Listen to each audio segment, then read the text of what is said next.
Take 3 celebrities. Send them off to a remote house in the country. Then seal them in. With no computers, TVs, newspapers or mobile phones, they'll be completely cut off from the outside world. So how will they know what's been going on while they've been in the bubble?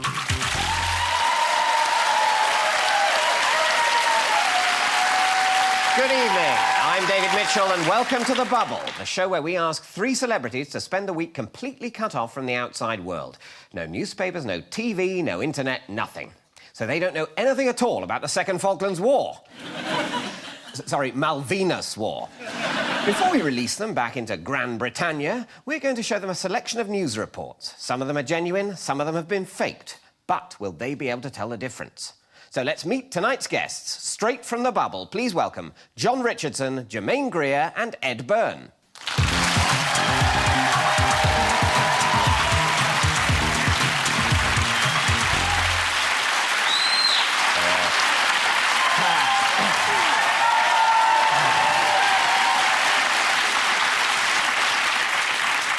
Hello and welcome to you all.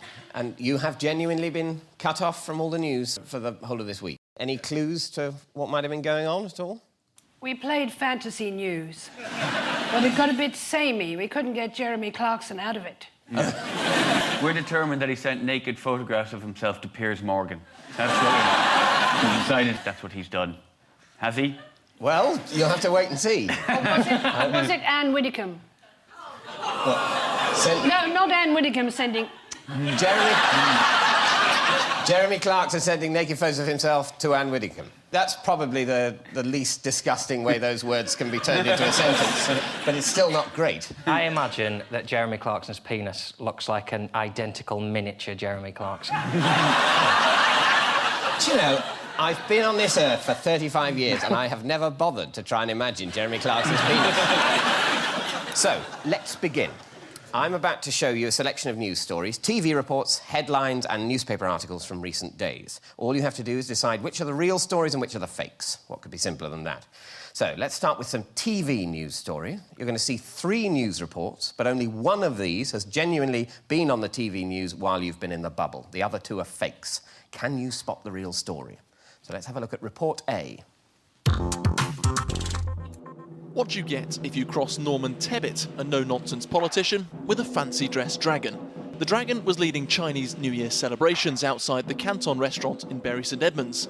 Down the road, Lord Tebbit, unaware what the celebrations were for, is reported to have been so angered by the noise, he strode out of his house, down the road, and confronted the revellers. There's even a suggestion in today's paper that the 77-year-old may have kicked the dragon, leaving the child inside it upset. Maybe you should go on an anger management course, I don't know. I think that's what I'd advise if it's true that he did kick up such a fuss. Mr Chung, the restaurant owner, has held the same celebrations for the past 20 years. Lord Tebbit has now apologised for his actions, telling the Mirror, "I got jostled by a dragon. I've never been jostled by a dragon before. I gave it a shove and then got on my way." 2010 is the year of the tiger, who, according to Chinese folklore, are notoriously short-tempered. Well, it wouldn't be the first obnoxious dragon Norman Tebbit's had to deal with. But, so, Germaine, does that strike you as something Lord Tebbit would do? Jostling someone, yes, but I've always associated him with Chingford. I can't think what on earth he's doing in Bury St Edmunds. Something's gone astray, isn't it? What a thing to take umbrage with in that story. Norman Tebbit in Bury St Edmunds. So you think he lives in Chingford, not Bury St Edmunds? Well, I think he was called the Chingford Strangler or something like that, wasn't he? But... Really? Well, Is that proved? OK, well, anyway, we'll move on and have a look at Report B. Lions, famous for being the biggest carnivores in the animal kingdom, until now. One of the lions at Woburn Safari Park has swapped her normal diet of raw meat for pumpkin. Well, about 3 months ago, she got a nasty cut just on the inside of her leg, but it was quite deep, and we had to get the vet out, and we knocked her out to get her stitched up. When we let her out again, she just wasn't interested in the meat at all. We tried all different sorts, you know. The safari park keepers were so concerned they tried everything to try to get Gemma's appetite roaring again. Some of the staff just started chucking a bit of veg out, and she just took to it. But her favourite's pumpkin, so now we give her pumpkins as much as we can. So for now, Gemma is happy and healthy again, even if the other lions don't quite know what to make of her vegetarian diet. I'd like to reassure sensitive viewers that no animals were hurt in the making of that report, but a deer was savagely mutilated, as you saw. So, Ed, what did you make of that? I don't buy that the head of carnivores. He seemed like an extra from a Guy Ritchie film. He seemed like, you know, she had a bit of an injury. We had her stitched up. No, say no more. What do you expect a bloke that basically mucks out tigers? Are you expecting a monocle and a cigarette holder? I believe every single word of it, because I once met a Labrador that came to visit my dogs, and it ate my prize pumpkin. Really? It just chewed its way from one side of it to the other, and then treated us all to a display of pyrotechnics involving considerable quantities of intestinal gas. No one has told you what it's like standing near that lioness. That's what I would be worried about, stood next to a lion, would be the risk of a fart. He wasn't a very technical man, was he? We started frying veg at her. Didn't ask a doctor or, you know, a vet or anything. Nah, just started chucking pumpkins, turnips, offer a parsnip, hit her in the eye. It was well funny. What would you do if a lion in your charge went off its meat? That is not a fair question. He is not in a position. He's not a head of carnivores at Woburn Safari Park. Your allegation is neither's that guy. The burden is not on us to know what the right thing is to do. Just if asking... one of your lions goes vegetarian on you. Well, let's have a look at Report C. Now, bullying has been in the news all week after it was reported in a new book that Prime Minister Gordon Brown has, in the past, lost his temper in the office and been seen shouting at people who work for him and throwing things across the room. Yesterday, two former ministers came forward with their stories. Charles Clarke, who left the government 2 years ago, claims that he was regularly made fun of because of his ears. And former Minister Hazel Blears says she had to put up with constant jokes about her height, she's under 5 feet tall, and her red hair. There can be a very fine line between teasing and bullying. If it is bullying, then as a society, we've simply got to send out the message that we won't tolerate it, full stop. Whether it's happening in the playground, whether it's happening in the workplace, or whether or not it's true, even in Downing Street. And if bullying is an issue that concerns you, or you would just like to find out more about how to tackle this problem, then please do visit our website where you can find a list of contact details. Rather odd to pick on Charles Clarke's ears when he's so incompetent and fat.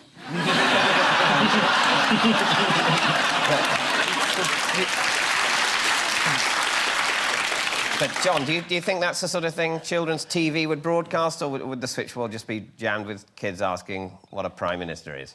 I kind of stopped listening. She spoke just slowly enough that I wanted to kill myself after that. Seems conceivable, though.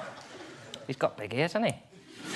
Admit it, everyone in the room, when that came up, before she'd even said her sentence, thought, Christ, he's got big ears. It looks like he'd be unable to hear things that were happening behind him.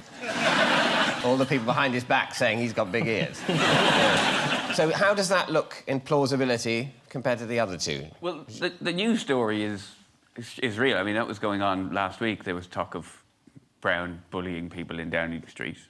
But, correct me if I'm wrong, but that floating N that went by behind her, isn't that Newsround? Isn't that the symbol for Newsround, which is a BBC show? And I was watching this last week, and we made great hay of the fact that the BBC couldn't fake any news reports. So unless Newsround isn't considered a news programme, and they were actually just lying to the nation's children... But things could have changed while you were in the bubble? They could have, Yeah. but knowing the BBC, they haven't. OK, so that's looking plausible for you for that reason? For that reason, yes. So I'll recap the three stories. Is it A, Lord Tebbit kicked a child? B, a lion adopts a pumpkin-only diet? Or C, Blears and Clark claim they were bullied? So which is the real story? Please vote A, B or C now. Oh, you've all gone for Blears and Clark. Well, I am afraid to have to tell you that the correct answer is A. Oh. Lord Tebbit kicked a child.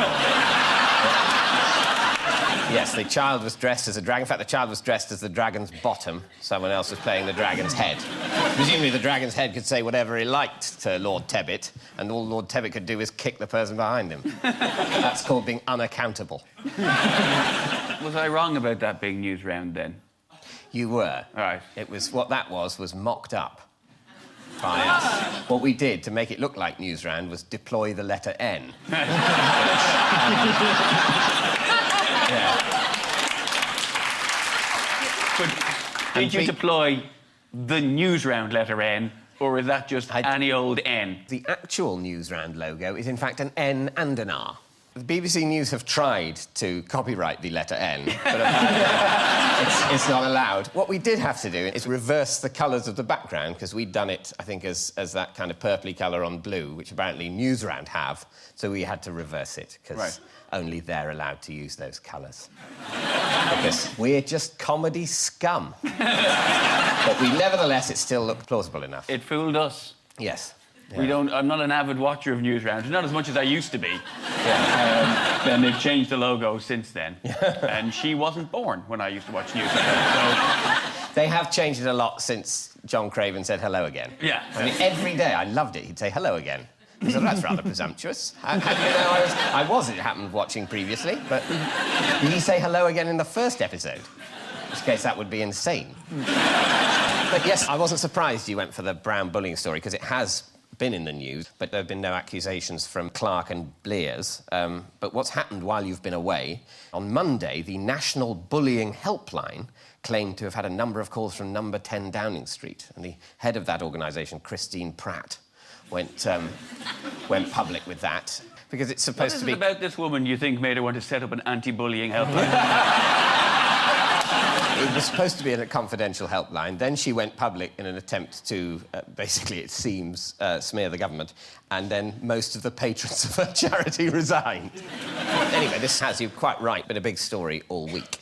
And I think it's most succinctly and emotionally expressed in this clip from Taiwanese news. I have never hit anybody in my life. 直布朗气起来会拿笔 K 人，李秘书打字太慢，他看不顺眼，索性一把扯开他，害他跌倒，自己动手来打，丢饮料罐。有一次，幕僚向他报告坏消息，他情绪失控，猛捶前座椅背，吓得幕僚缩在一旁。他扫到台风尾，布朗和部下开会，常常拍桌飙粗话。倒霉的。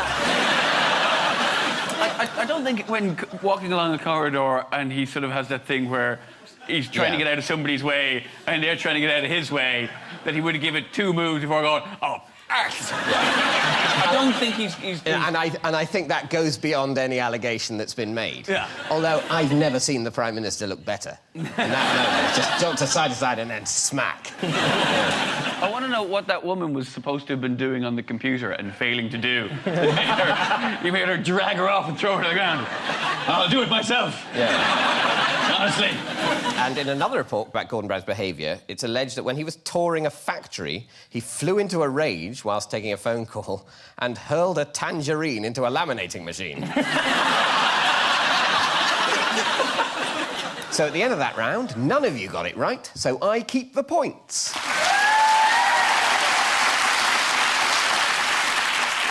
Next, we move on to the newspapers. So 3 stories again, and only one of them genuinely featured in a newspaper while you were inside the bubble. The other 2 are fakes. Can you spot the real story? Here's story A. This is the story that a lookalike of Osama bin Laden, at least they assume it's a lookalike, is working as a bin man in Salford. Seen there carrying a bin of nuclear waste. So, must be a Tuesday. Jon, what do you think of that? I'm dubious about the name Bob Bilson for a journalist. And I'm dubious about the fact that if it's a lookalike, they still had to use an image of Bin Laden and not the man himself. It would be newsworthy if they showed the man who looked like Bin Laden and went, "Doesn't he look like Bin Laden?" But just showing Bin Laden and going, "There's a man that looks like Bin Laden." Reeks of bullshit. Also, his arm doesn't match his face. No, I mean... the face has been photoshopped on there, I think. But you'd think, wouldn't you, that his arm could have been photoshopped to match it? Yes. They were just a bit sloppy. The press is sloppy all the time, but now you're saying the fact that it's sloppy makes it look like we've done it. OK, well, let's have a look at story B. Dynamite can cure prostate cancer. And indeed anything else you're suffering from. Newspapers come out with stories about things that can cause or cure cancer all the time. So even if it hasn't been this week, I'm sure at some point, somewhere, probably in either the Mail or the Express, it's been said that dynamite can cure cancer. Because they basically go through the dictionary, say everything, and going... and then they flip a coin to decide whether it could cure or cause cancer. And if it lands on its edge, they do a story on coin lands on its edge. But the idiotic thing, of course, is the illustration, because that isn't what they're talking about. No, there's no way that in that form it would... well, it would be a pretty extreme... It would probably get rid of the cancer and the house in which it was contained. Well, let's have a look at story C. And this is that Nick Griffin is breeding albino rats. So what do you think, Germaine? I feel a bit guilty about this, because I have white doves. Are you a dove racist? Is that what you're saying? I'm afraid... Well, because other doves get into the dovecot and the results are pretty unattractive and spoil the look of it on the roof.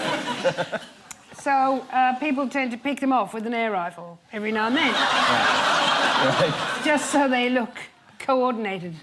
People you employ? Oh, yeah, there's a young man at the grain store who does it just to keep his eye in, really. I mean, I'm not actually paying him. What's he keeping his eye in for?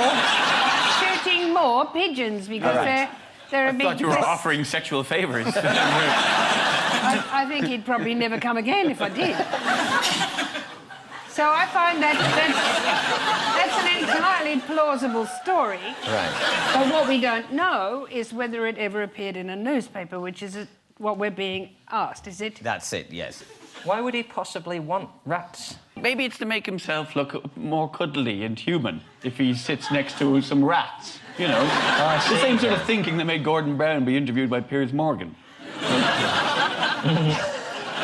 You know what? Gordon Brown is comparatively non-repulsive. Some people breed tarantulas. Yeah. I mean, people breed all sorts of disgusting things. I had a guinea pig called Vivian. What colour was it? He was brown and white, with a little bit of black, because I am not a racist. I had a brief tropical fish phase. I had a tropical fish tank, which is a complicated thing to set up, because you need a pump and a heater and all that sort of thing. And I got some tropical fish, and then tropical fish don't live very long, and so they gradually died one by one. And I thought, that's fine, actually, because it's boring keeping tropical fish. They're not very affectionate. But then there was this one tiny tropical fish that would not die. And I had to keep that. I thought, I can't kill it. I've brought it into this fake tropical world. I'm not going to... I had this heater and this pump going. God, no, the carbon footprint of this tropical fish was massive. It lived, I swear it lived for 5 years. How old is that? That's like 2,000 years in tropical fish years. I just love the idea, because keeping fish is supposed to be very relaxing. I used to sit there for just hours. coming in and everything, it's still alive! Die, you little shit, die! Anyway, to recap, is it A, Bin Laden look-alike working on the bins in Salford? B, dynamite can cure cancer? Or C, Nick Griffin breeds albino rats? So could you vote now, please? If it's A, I'm going to be really angry. Well, you've all gone for B, Dynamite can cure cancer. No, we're never going to have a clear winner if we keep agreeing. Well, you obviously gelled in the house because you've gone for the same thing again. But this time, you're all right. Yeah. Dynamite has been heralded as a possible cure for prostate cancer. Although, as you say, this is from the Daily Mail health section, who are probably running out of things that might affect cancer one way or the other. To catch a killer, you must think like a killer. And Too much of that game. Too much of the Xbox, honestly. It's a wonder he's still sane. He's been shot so many times. There's nothing in that chair. you've been playing a lot of Xbox in the beautiful rural Lincolnshire. Yeah. Well, Germaine sits there knitting a jumper for her greyhound next to me. Seriously, while I'm trying to kill people on Modern Warfare 2. If you ever want the joy of killing people on a computer game sucked out of you, do it in front of a feminist, and you do it in front of Germaine Greer, preferably, sitting there knitting going, I don't know why men are so obsessed with war, I really don't.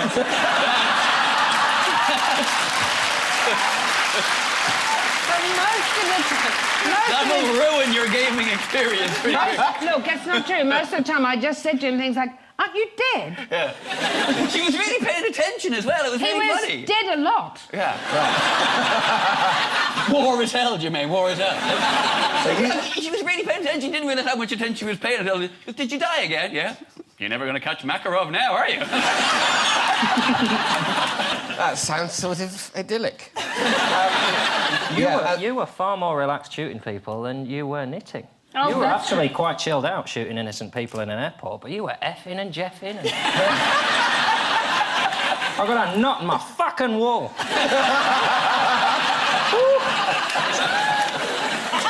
Well, so would you if you knitted.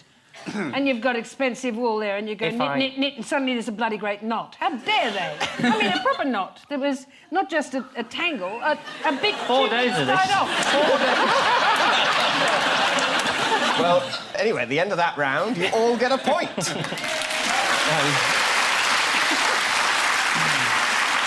And this was the point at which I was going to ask you how you've been getting on in the house. But obviously, it's been a lot of killing and a lot of knitting and a lot of swearing. Yeah. We played a lot of Scrabble. Oh, he's so moralistic. I put down squit. And he said, you could have put down quits. As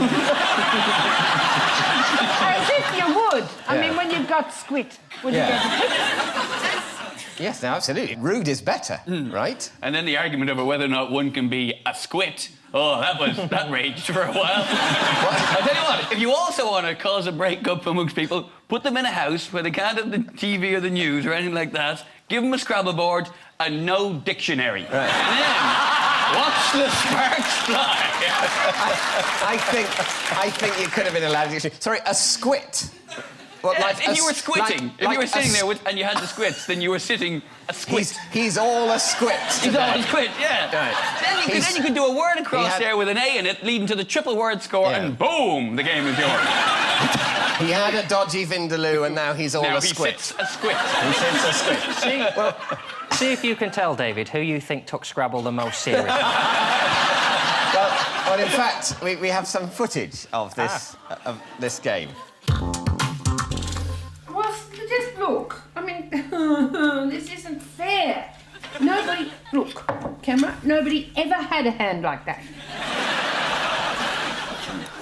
I'm going to say that's whore. Well, anyone's got a card and take it back. That's cheating. That's the game. You can't do that. If you've just got an R, you can take the blank. You can. I can take your blank and put an R down. No. Yes. No, only in Germaine's house. You can. The official rules state a variation exists where... But that's a variation of the rules. Basic rules... Official, but not the official rules. Say... But you can change letters. We haven't said when. You've both got 179, so you've got to do the subtraction for second place. I've only got to lose one. Yeah. Come back. Come on. Please, that's out. Oh, no. What you didn't see there is the R that I could have taken with that blank would have allowed me to make the word universe, thus achieving a 50-point bonus and winning the game, which I went on to lose. But I'm not bothered, I'm fine about it. OK, our final round is on the buzzer.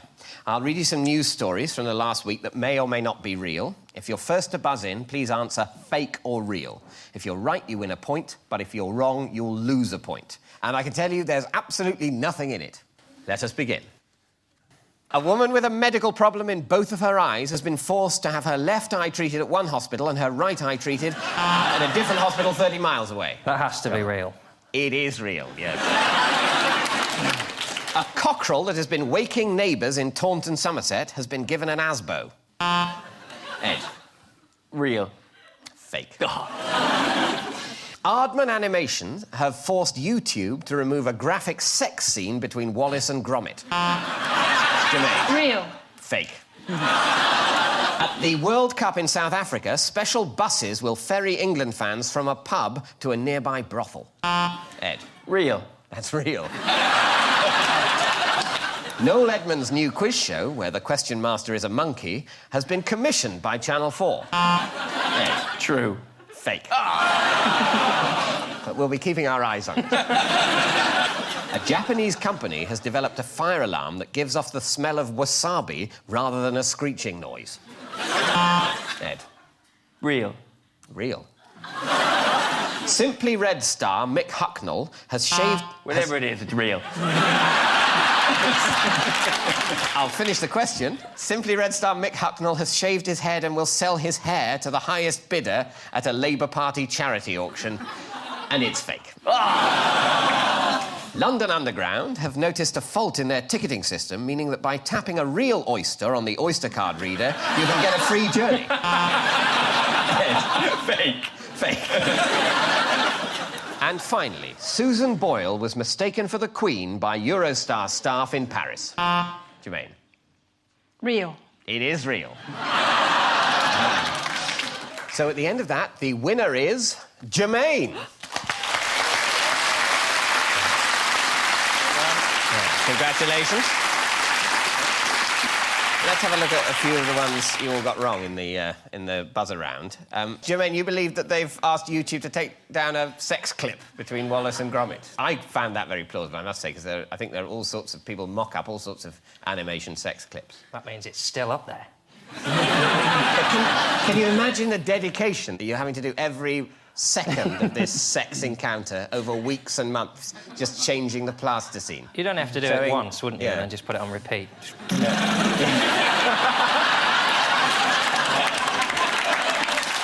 Noel Edmonds' new quiz show, where the question master is a monkey. Do you believe that? Did we? Yeah, wasn't that on last week? Last week, one of the true things was that Noel Edmonds' company has pitched an idea called Beat the Monkey, where the quiz master is a monkey. I thought they might have at least commissioned a pilot. No one has yet commissioned it, but it would be great, and I think we might put that in every week. And then 1 week it'll be true. So thank you to my guests, Jon Richardson, Germaine Greer and Ed Byrne. Join me next time when coming out of the bubble will be Sue Perkins, Norman Tebbit, Clive Anderson and Sarah Millican, although I may have made one of those up. Good night.